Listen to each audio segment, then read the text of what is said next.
Thailand has always been Asia's golden gateway, the one destination that seemed immune to time, crisis, or change.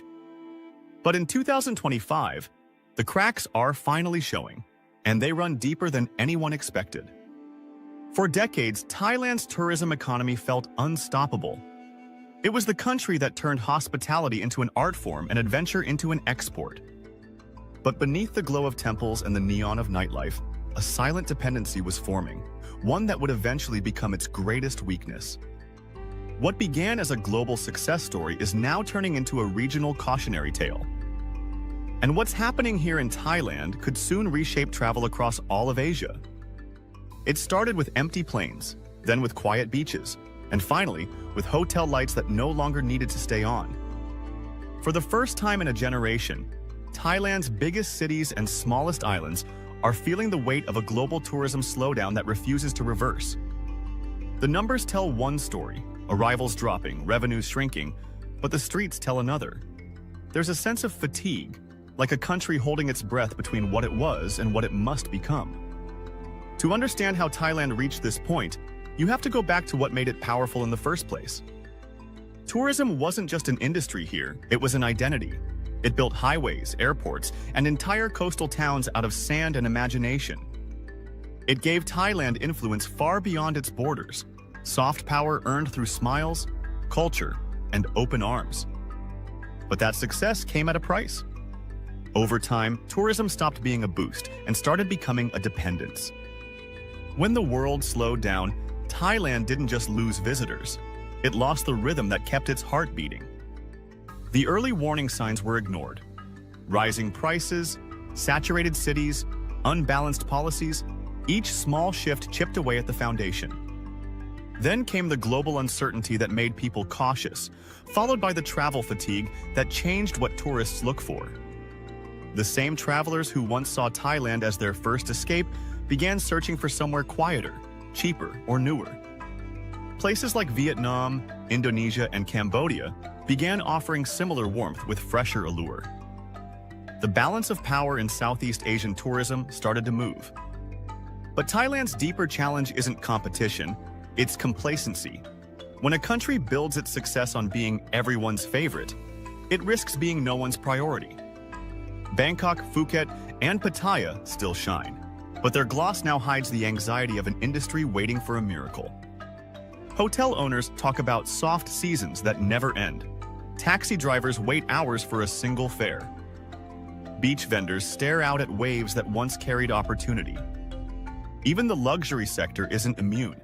High-end resorts are cutting prices just to maintain occupancy, eroding the exclusivity they once sold with pride. Thailand's strength used to be its balance, affordability with elegance, accessibility with mystery. But in the race to grow, that balance tipped too far. The country began chasing volume instead of value. And once you sell paradise at a discount, it's hard to raise the price again. The Western traveler notices it first. The same street that once felt exotic now feels commercial. The same welcome that once felt warm now feels practiced. None of this happened overnight. It's the slow decay that comes when success becomes routine and reinvention feels unnecessary. For years, Thailand was the teacher of tourism, the model every developing nation copied. Now, it risks becoming the warning label. Even with government campaigns and travel incentives, the energy that once defined Thailand's hospitality feels thinner. You can still find beauty here, in the islands, the food, the smiles, but the country's confidence has changed. In 2025, the question isn't, when will tourists return? It's, will they return for the same reasons at all? Because travelers today aren't just seeking beaches and bargains. They're searching for meaning, safety, and authenticity. And Thailand's biggest competitors aren't just other destinations, they're new expectations. This shift isn't just economic, it's cultural. The old model of mass tourism is colliding with a new generation that values experiences over consumption. Bangkok's luxury malls and rooftop bars now share attention with Chiang Mai's slow-living retreats and Krabi's eco-lodges. The hierarchy is changing. You can feel it even in conversation. Locals talk less about profit and more about preservation. But transformation is never simple. Reinventing an identity built on comfort requires discomfort. That's Thailand's challenge now, learning to thrive without chasing the crowd. For decades, the world came to Thailand for freedom. Now Thailand must rediscover its own. The signs of change appear quietly at first. A closed shop in Phuket, a darkened massage parlor in Pattaya, a hotel rooftop that no longer glows past midnight. But every shuttered door tells the same story. The tourists didn't just stop coming, they started going elsewhere. Across the region, new destinations are rewriting Asia's tourism script. Vietnam feels fresh. Indonesia feels undiscovered. Cambodia feels cheaper. The pattern is unmistakable. The world is chasing what Thailand used to represent: adventure wrapped in warmth. Thailand was the brand everyone trusted, but trust, once taken for granted, begins to fade when the experience feels predictable. Even loyal travelers are drifting away, saying the country feels overrun, commercial, less real. Those are words no nation wants attached to its name. For years, the answer was to build more resorts, more malls, more airports. But growth doesn't guarantee magic. Every island once hidden became a headline. Every temple once sacred became a backdrop for someone's vlog. The charm that built Thailand's empire of tourism is now what it risks losing forever. And yet, under the noise, something remarkable is happening. A new generation of Thais is quietly rebuilding the meaning of travel. They're not selling escapes, they're curating experiences. In Bangkok, small boutique hotels trade size for soul. In Chiang Rai, slow-life lodges invite travelers to disconnect. Koh Yao, Pai, and Nan are whispering the future, places where fewer people mean deeper connections. They're redefining what it means to visit Thailand, less about luxury, more about belonging. Because true luxury isn't excess anymore. It's authenticity, it's space, it's silence. The travelers of tomorrow don't just want to see Thailand, they want to feel it again. And that's the opportunity hidden inside the collapse. When an industry breaks, it forces reinvention. Thailand's tourism doesn't need to grow wider, it needs to grow wiser.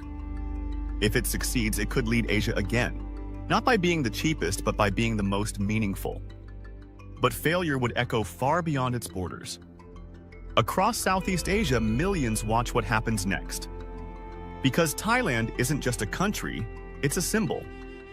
If the symbol falls, it shakes confidence from Bali to Hanoi. Investors, airlines, and governments measure their risks by its outcome. That's why this moment matters more than headlines suggest. The region's future depends on how Thailand adapts. A new kind of traveler is emerging, global, conscious, and loyal to experience over price. They're not chasing destinations anymore, they're chasing emotions.